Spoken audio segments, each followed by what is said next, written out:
This is my Valentine, and you're watching Stephen Blocker's channel. Welcome to the Kill Count, where we total up all the kills in all our favorite horror anime. I'm James A. Janice. Actually, no, I'm Stephen Blocker. Yu-Gi-Oh! Enthusiast, and, I guess I'm the irate gamer of horror YouTube now. You may not know this, but Yu-Gi-Oh! Was actually pretty frickin' dark back in the day. Oh yes. It was absolutely changed a lot more than just a little skin being covered up and some finger guns. In fact, lots of characters in the original version end up going the cement shoes route. You might have never caught just how many characters end up going away forever due to the censorship 4Kids did. I mean, they basically turned this dark fantasy series into a light Saturday morning cartoon, Teenage Mutant Ninja Turtles, but with cards. So just how many characters end up, getting sent to the Shadow Realm? Nothing bad happened to them, don't worry about it. Yeah, nothing bad happened to them. They're just in another dimension of nothingness, pain, and suffering. You know what? Wait a minute. That just makes it even darker. In their attempt to pretty it up, they just made the series even scarier. I know 7-year-old me was terrified of the Shadow Realm. In fact, I even cried my first time watching it. But this also brings up a question. Just how trigger-happy were 4Kids about censoring this stuff? So we're going to be covering that, and we're also going to be looking at just how 4Kids would try to cover up the passing of certain characters. And 4Kids was actually a lot more lenient than you think. Everyone likes to think of 4Kids as basically the equivalent of that stuffy grandmother who says no to everything you want to do.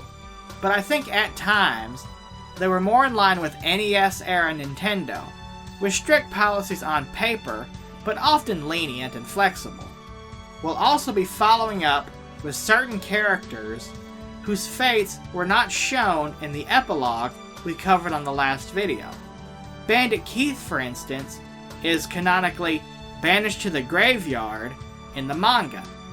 But I think they're intended to be a separate continuity, since they also retcon what happens to Pegasus, and in the end of the Duel Monsters anime, Pegasus is shown to be alive and well, unlike in the manga.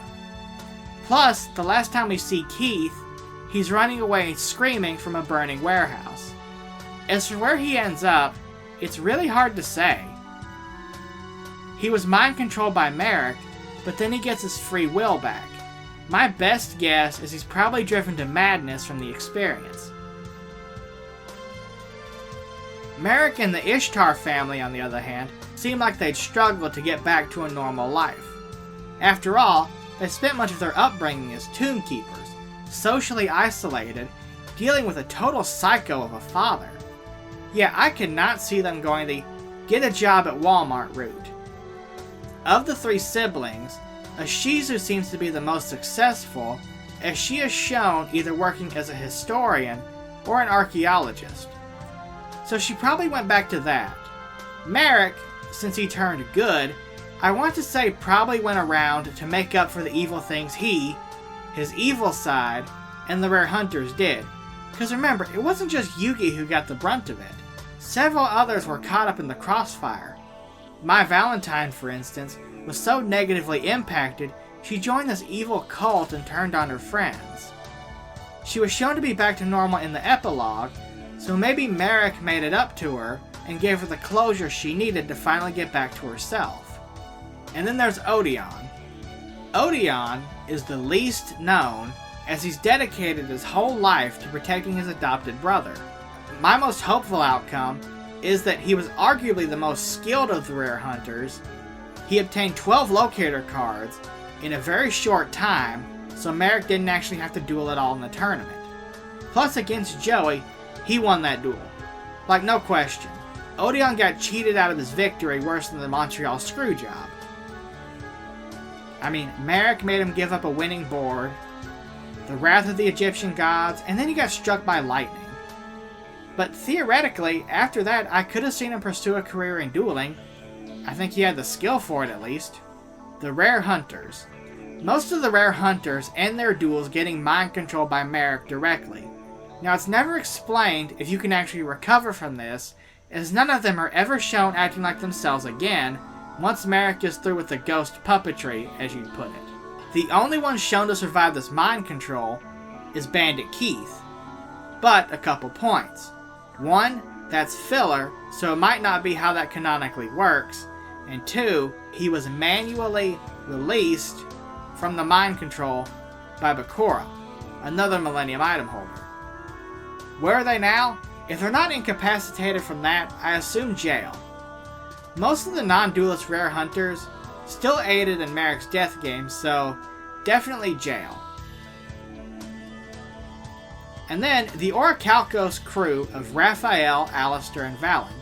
Unlike other filler villains, these guys were never shown what happens to them in the epilogue. And it's honestly hard to know, since to be honest, these three characters were very one-dimensional.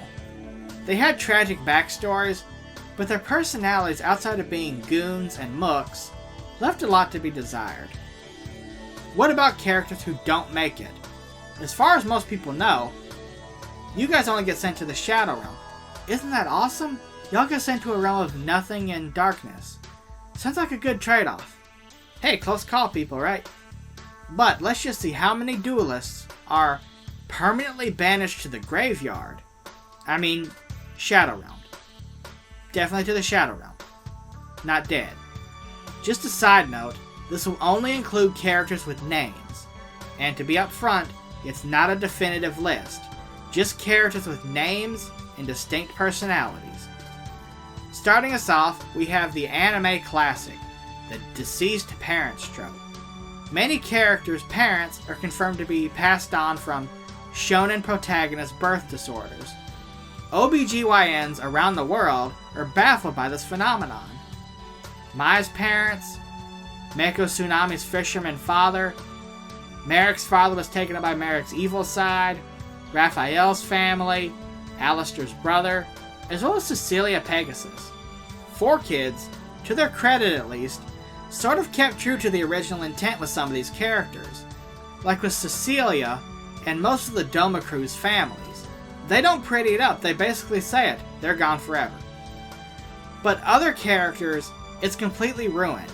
For example, Mai Valentine's parents being too busy for her is way less impactful than their actual fate.